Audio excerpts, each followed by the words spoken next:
નદીમાં પાણી હોય અને એમાં નાવ દસે દિશામાં ફરતી હોય તો એમ કહેવાય કે નદીમાં નાવ છે એ ઓલે કાંઠે ગઈ છે અને પછી હવે એમાં પેસેન્જર થશે એટલે આ કાંઠે આવશે. આપણું શરીર છે એ નાવ સમાન છે અને પરમાત્મા છે એ વ્યાપક છે. જે પોતાને શરીર સમજે છે એ પોતાના પગ પર કુહાડો મારે છે. જે ડાળ ઉપર આપણે બેઠા હોય એ ડાળને આપણે તોડાય નહીં કુહાડીથી, નકર આપણે પડી જાય. એમ પોતાને જે શરીર માને છે એ આ શરીરમાં પોતાના પર કુહાડો મારે છે. શરીર આયા છે બીજે નથી. શરીર પંચમહાભૂતનું બનાવેલું છે. પંચમહાભૂત બધે છે. ત્યારે પરમાત્મા છે એ પંચમહાભૂતથી પર છે. દેશ કાળ દિશી વિધિ સૌ માહી કહો તો કહા જહા પ્રભુ નાહી. અમેરિકામાં આગ લાગી છે તો એ કેલિફોર્નિયા કહેવાય. શરીર રાજકોટમાં છે ઇન્ડિયામાં અને પાર્વતીબેન છે એનું શરીર કેલિફોર્નિયામાં અમેરિકામાં છે. પણ આપણને આપણી ખબર પાડી ઉપદેશ લેવાનો કોઈ અર્થ જ નથી. ઉપદેશ લીધો છે એટલા માટે કે આપણે શરીર નથી. જેમ આકાશ વધે છે અને એમાં એક જ ગુણ છે અને એ ગુણનું નામ છે શબ્દ. ખાલી તમે શબ્દને યાદ રાખો. એ શબ્દ આરે છે, શબ્દ પારે છે, શબ્દ ઢગઢેરિયા છે, તોય તમને એ શબ્દ સ્થિર રાખે. શબ્દને લઈને સ્થિર થયા એ શબ્દને લઈને ક્યારે અસ્થિર પણ થાવ. જીતામુનિ વાણિયામાં થઈ ગયા. આનંદ ઘનજી જીતામુનિ ઘણા સંતો થયા છે. સ્થિર રહીએ, સ્થિર રહીએ, સ્થિર રહીએ, શબ્દે સ્થિર રહીએ. શબ્દ તમને સ્થિર કરે અને શબ્દ કોઈ એવો આવી જાય તો તમને અસ્થિર પણ કરી દે. ભૂલ તમારી છે શબ્દની નથી. તમે તમને શરીર માનો તો એ ભૂલ તમારી છે. શરદી કેવી હાલી મરી હતી તમે જુઓ તો. પણ એ શરીરમાં ફેરફાર થવાનો થવાનો ને થવાનો. આ ચરખાની કોઈ આશ ન કરશો. ચરખો નહીં રેવે સરખો. આ કોને બનાવ્યો પવન ચરખો. જ્યાં આગ લાગી છે અમેરિકામાં ત્યાં આપણે તો છીએ જ. આપણી અંદર જ એ આગ ચોય તરફ ફેલાયા કરે છે. છતાં આપણને એ આગ કાંઈ અસર કરતી નથી. કેમ કે આપણે આત્મા છીએ. આત્માની વ્યાખ્યા છે કે અગ્નિ એને બાળે નહીં, પાણી એને પલાળે નહીં. આઈસ એટલે બરફ. બરફનો વરસાદ થાય તમે જુઓ તો બસનું માથેનું જે ટોપ હોય એના પર બબે વેત ફૂટ બરફ જામી જાય, અને તો એ બસ હાલતી હોય. મકાન ઉપર બંગલામાં ગાડીઓ પડી હોય એની માથે બરફનો વરસાદ, બરફ છે એ પુરુષના રૂપમાં છે. બરફ બુંદ કા પુરુષ બનાયા, ચેતન બુંદ કા संसार. अलिल बुंद की माता धरणी बनाई, बर्फ बुंद का आकाश, पवन बुंद का पुरुष बनाया, चेतन बुंद का संसार. बर्फ बुंद का आकाश कीधું, पवन बुंद का पुरुष बनाया. મૂળ વાત એ હતી કે આત્માને એ બરફ કાંઈ કરી શકતું નથી. બદ્રિકાશ્રમ, કેદારનાથ, વૈષ્ણવ દેવી, મનાલી, કુલુ, કાશ્મીર, કૈલાસ બધે તમે જુઓ તો બરફ જામી જાય. પાછા ડોગરા ને ડોગરા વળી ઓગળે થઈ. કોબો આખો હોય એમાં એક ખોળામાં મીઠું ભર્યું હોય, બોરિયુંની બોરિયું, અને ચરબીનો દીવો ભરતો હોય. મહાપુરુષ એ કુબાની અંદર રહેતા હોય. એને જ્યારે બહાર નીકળવું હોય ત્યારે એ હોપડું એક મીઠું નાખે, એટલે જે જગ્યાએ મીઠું હોય ત્યાં બરફ ઓગળવા માંડે અને ગોળ કે અનિયમિત આકારની બારી ખુલી જાય. પણ જો થોડી વારમાં તમે તમારું કામ પતાવી અને અંદર દાખલ ન થઈ જાઓ તો પાછો બરફ જામી જાય. કેમ ફ્રીજમાં જેમ સતત પ્રવૃત્તિ ચાલુ હોય છે બરફ થવાની, એમ એ ભગવાનનું આઈસ કોલ્ડ છે. એટલે અહીંયા બરફ બન્યા જ કરે. આત્માને એ કાંઈ કરી શકતો નથી. પાણી પડાડે નહીં, વાયુ ઉડાડે નહીં, વાયુ સૂકવી શકે નહીં, લેપન અર્ચન થાય નહીં. શસ્ત્રથી આ શરીરના કટકા થાય, પરંતુ જે આ બોલી રહ્યો છે એ આત્મદેવ છે, એના કટકા ન થાય. જીભ બોલે છે તો જીભને કટકા થાય, પણ જીભને તો એ બોલે છે એ આત્મા છે, અને એના કટકા ન થાય. એક નિરંતર આત્મ બોલે સો વિધિ વિલાપાસી, જ્યોત પ્રકાશી. તો બોલે છે એ આત્મા છે. આત્માને ઓળખા વિના મીરાબાઈ મેવાડની મહારાણી કહે છે, જન્મ મરણ 84નું ચક્કર નહીં મટે. એમાં દાખલા ઘણા આપ્યા, પણ છેલ્લે કોની કૃપા થઈ કે હું રોહિદાસના ચેલી રે બાઈ મીરા બોયલા. માગણી કેવી કરી, દેજો દેજો સંતોના ચરણોમાં વાસ.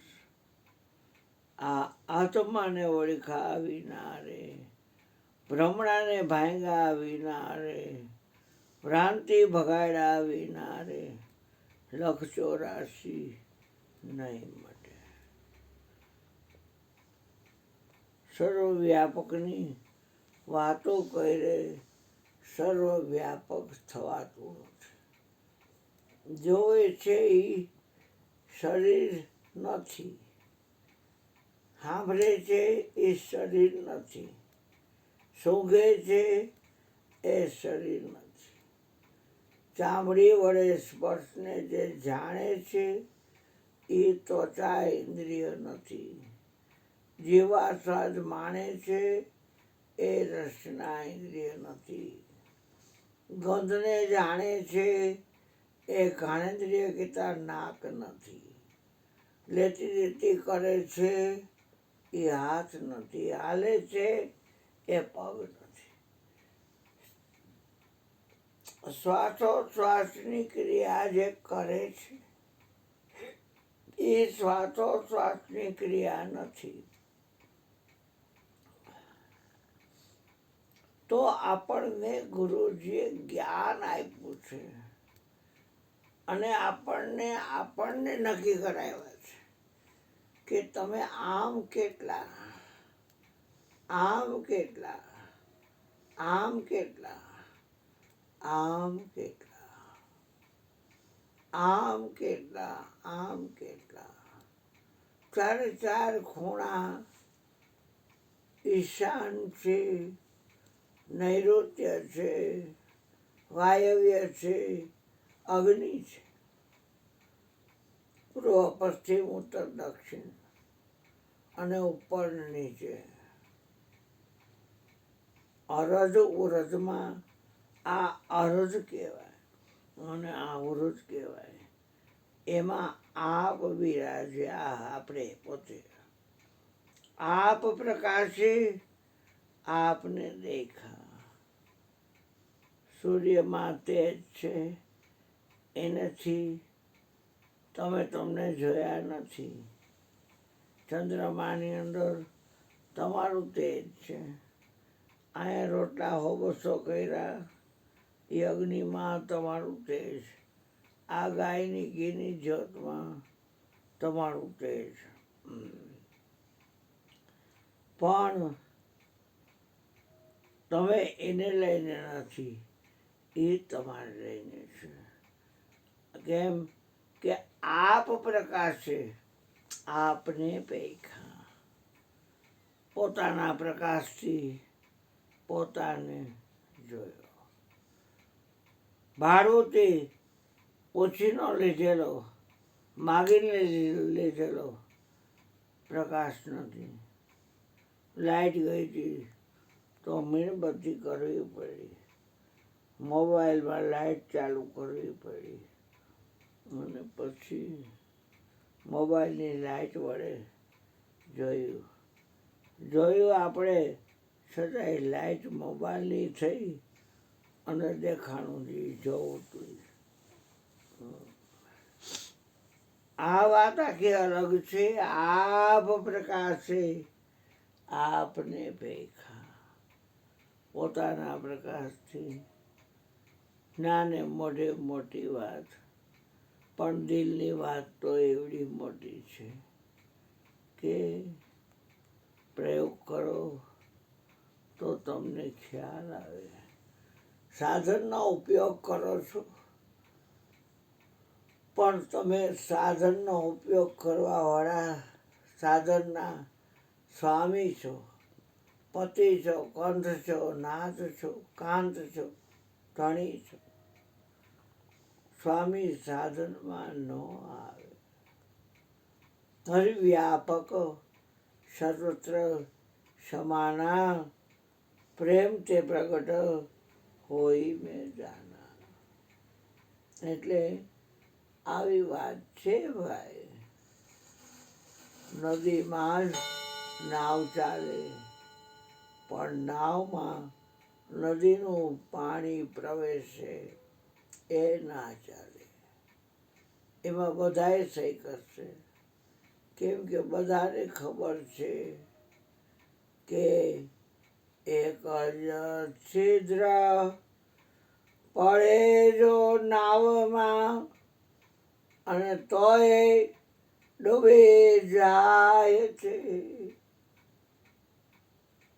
અહીં તો કળા રહ્યા છે દ્વાર, ચાહે માર કે બચાવ, તારે હાથ સોંપી છે. મારા જીવન કેરી નાવ, તારે હાથ સોંપી છે. વાત નથી, બધા આત્મજ્ઞાનને વાતમાં ખપાવે છે. આત્મજ્ઞાન વાણી એટલે વાતનો વિષય નથી, વેદનો પણ વિષય નથી. જ્યાં પોગી ન શકે વેદ, વેદ થકે બ્રહ્મા થકે, થકે शेष ने महेश, गीता जी को गम नहीं, वहाँ सदगुरु के उपदेश. અનુભવ ન થાય એટલે તમને મારા પ્રત્યે અભાવ આવે. એ કાંઈ વર્તું નથી, શું આત્માની વાતો કરવી. આત્મ વેદ વાણી છે ન્યારા, કોઈ પરખે પરખનહારા. મન વાણી ત્યાં પહોંચત નહીં, મને પહોંચતું નથી અને વાણી પણ પહોંચતી નથી. તો સત્સંગ છે એ દેહાધ્યાસ છોડવા માટે છે. જ્યાં સુધી તમને દેહ સમજશો ત્યાં સુધી તમે કાંઈક ને કાંઈક કર્મોના કરતાપણામાં ગોઠવાયેલા છે. છૂટે દેહાધ્યાસ તો નહીં કરતા તું કર્મ, નહીં ભોગતા તું તેહનો, એ જ ધર્મનો મર્મ. કેળમાં મારા કાનુડાને દુખતું હોય તો હું રાતના જાગતા જાગતા પ્રાર્થના કરું કે પ્રભુ એ બાળકની સર્વ પીડાને તમે દૂર કરજો. જેના હાથમાં દોર છે એને કહેવાય. તો દેહાધ્યાસથી આત્મા દેહ સમાન ભાઈ સૌ છે, પણ છે તો બે અલગ. ભાષ્યો દેહાધ્યાસથી આત્મા દેહ સમાન, પણ તે બંને ભિન્ન છે. પ્રગટ લક્ષણે જાણ, એક વિનાશી અને એક અવિનાશી. અવિનાશી આપણો આત્મા નહીં, અવિનાશી આપણે પોતે આત્મા. ભજનમાં એમ કે અવિનાશી તારો આત્મા છોડતો થશે નાશ, પણ આપણો આત્મા વળી આત્માને આપણે બે થાય એવું નથી. આત્માની શંકા કરે, આત્મા પોતે આપ શંકાનો કરનાર તે અચરજ એહમાં. કોને કેવી દિલની વાત. એટલે હો વાતની એક વાત, અસી ને મ્યાન, તલવાર અને તલવાર લેવાનું જે કવર હોય ખોખું, એ જેમ બે અલગ છે એમ આત્મા અને આ શરીર બે અલગ વસ્તુ છે. સૂર્યને સૂર્ય જ કહેવાય, ચંદ્રને ચંદ્ર કહેવાય. ચંદ્રનો ન્યાય શબ્દ આપે છે, સૂર્યનો ન્યાય શબ્દ આપે છે, અને અગ્નિનો ન્યાય પણ શબ્દ આપે છે. છતાં અગ્નિ છે એ સૂક્ષ્મના નાડીનો માલિક છે. ઈંડા નાડી ચંદ્ર નાડી એ ડાબો નસ્કોરું ગંગા અને પિંડા નાડી યમુના નાડી એ જમણું નસ્કોરું પિંગળા.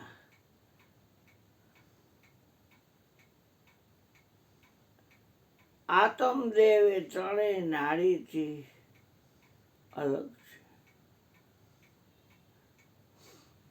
વિષ્ણુ પાસે જાઓ તો વિષ્ણુનો અર્થ થાય વ્યાપક. પાછળની પીછવાઈ હોય એમાં સૂર્ય ચંદ્ર બે સિમ્બોલ હોય અને આખો પડદો પ્લેન જરીવાળો હોય. સૂર્ય દેખાય અને ચંદ્ર દેખાય. મંદિરનો જે ઉંબરો છે ત્યાં પાછળના ભાગમાં ગોખ હોય ત્યાં આ લોકો આરતી ટાઈમે કપાસિયા સળગાવી અને મોટા કોળિયામાં અગ્નિ તત્વ દેખાડે. સુખમણામાં જીવન સાજો વળી જાય જો ઈ વાટે. એટલે ફટ ડિનર વરી ન જવાય કે સાક્ષાત્કાર શું આપણે હાજા રહી સાક્ષાત્કાર. એ કાંઈ સાક્ષાત્કાર કહેવાય? સાક્ષાત્કાર તો તમે આત્મા બનો. કોઈ ક્રિયા નથી. ને કરતો તમને બતાવું. નદી દરિયામાં મળે છે તો પેલા એ રૂપને પછી ગુણને અને પછી નામને મટાવી દે એવું નથી કરતી. એ દરિયામાં મળે અને મટે એટલે એક ગાવ પછી ત્યાં તમે નામરૂપ ગુણ એ નદી એવું નામ ટળી જાય. જે સરિતા ચાલી સાગરમાં તે પાછી કેમ ફરશે? એમ આપણે મિટા દે ખુદ અપની હસ્તી ખુદ ખુદા છે. આમ આમ કરતો કરતો જોવે તાહી આંખે એ સુંદરદાસ. પણ ભજન ગાય અને બે ચાર વગાડી દેશે. એક ઓર 8 પહોરનો 24 કલાક એટલે 12 પાઠ કરેલો છે. એક પહોરના 3 કલાક, 8 પહોરના 24 કલાક. એ પાઠ હાલતો હશે અહીંયા. પાઠની વિધિ હાલતી છે. અહીંયા ભજન ચા પાણી થયા કરે. જમી લીધું હશે બધા ભેગા થઈ જે હોય. તો કહેવાનો અર્થ એ છે કે પ્રગટની ભક્તિ કરવી જ હોય તો તમે જે ગલત સમજણે તમને શરીર સમજો છો એ શરીર તમે નથી. તમે સર્વવ્યાપક સર્વત્રનો અર્થ જ બધે. ને કરતો એમ કે અમુક અમુક ઠેકાણે શરીર અને અમુક અમુક ઠેકાણે આત્મા. શરીર અમુક ઠેકાણે હોઈ શકે, આત્મા અમુક ઠેકાણે ના હોય. કેમ કે આત્મા સર્વત્ર છે. સર્વત્ર ને બધે. બધે હોય સમર્થ જ હોય. બધે હોય સ્વતંત્ર જ હોય. બધે હોય અખંડ હોય. બધે હોય એના ભાગ લક્ષણ ત્યાગ કોઈ કરી ના શકે. એટલે સતનો સંગ કરવો હોય, કાયમ ટકનારું શાશ્વત સુખ ખોવું ન હોય અને મેળવ્યા પછી પાછું મેળવવું ના હોય તો તું તને જાણ તન મન તજીને પદ નિરખી લે નિર્વાણ સતનો સંગ કરીને. બળ સદગુરુ મહારાજની જય. અચુ ભગવાનને કહી કે હવે હમણાં તમને જે વાણી ઉલટાવી.